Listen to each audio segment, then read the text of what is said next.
event imeendaje so far? Ilikuwa iko sawa, maji kwa mazito leo magumu sana. Congratulations, actually tumeona umekuwa number 1 pale.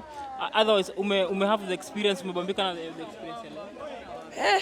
Experience kubwa sana na changamoto pia pale ndani kwa maji sana.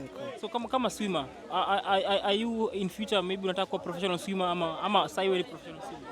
Yani I'm professional swimmer lakini in future I want to be more than a professional swimmer, an elite swimmer. So dream yako ni gani kwa swimming?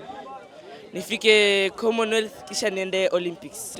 From the experience najua you are son na congratulations kwanza mmekuwa number 1. Je, mko mnatarajia kitu kama iko hapo hapo leo? Kwa sababu yeye ni national swimmer wa Kenya, so tunatarajia atashinda tu. Na je, amekuwa akiswim for how long? Kuanzia miaka 3. So hii kitu mlikuwa mnatarajia na kuja kushinda.